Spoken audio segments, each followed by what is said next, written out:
দেখুন, আপনি ঘর থেকে বেরিয়ে আসলেন, হঠাৎ করে ঝুমঝুম বৃষ্টি পড়া শুরু হলো।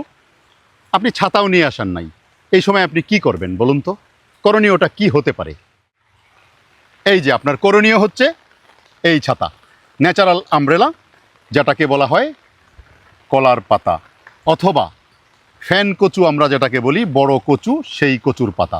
এইটা দিয়ে যখন আপনি হেঁটে যাবেন, দেখবেন আপনার মাথায় একটুও বৃষ্টির জল পড়বে না। আপনি খুব চমৎকার করে এক স্থান থেকে অন্য স্থানে চলে যাবেন। আগে গ্রামে আমরা কি করতাম জানেন? সন্ধ্যার পরে যদি আমরা বাসা থেকে বা বাড়ি থেকে বেরোতাম, তখন তো টর্চ লাইট ছিল না, কিছুই ছিল না। তখন আমরা পাটখড়ি দিয়ে একটা বুন্দা বানাতাম, সেটার মাথায় আগুন জ্বালিয়ে সেই পাটখড়িতে জ্বালানো আগুন নিয়ে আমরা গ্রামের এক বাড়ি থেকে আরেক বাড়িতে যেতাম। এবং বর্ষাকালে সাধারণত দেখা যেত যে প্রায় বাড়িতেই ছাতা থাকতো না।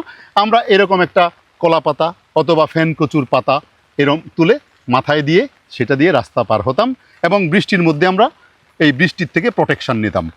তো উদ্ভিদ দেখেন কতভাবে কাজে লাগে। আগেকার দিনে আপনি যখন সন্ধ্যার পরে ঘর থেকে বেরিয়ে যেতেন, তখন পাটের কাঠি ব্যবহার করতেন আগুন জ্বালানোর জন্য। আর বর্ষাকালে এই যে কলার পাতা বা ফ্যান কচুর পাতা ব্যবহার করে আমরা ছাতা বানাতাম। কি চমৎকার বিষয়গুলো, তাই না? সেই পুরনো দিনের কথা মনে পড়ে গেল। আপনাদের কার কার সেই পুরনো দিনের কথা মনে পড়ে নস্টালজিক হয়েছেন? অবশ্যই কমেন্ট করে জানাবেন। আর কারা কারা আগেকার দিনে রাতের বেলায় ঘর থেকে বেরোলে পাটখড়ি জ্বালিয়ে বের হয়েছেন এবং বৃষ্টির হাত থেকে বাঁচার জন্য কলার পাতা বা ফ্যান কচুর পাতা ব্যবহার করেছেন, তারা অবশ্যই কমেন্ট করে জানাতে ভুল করবেন না।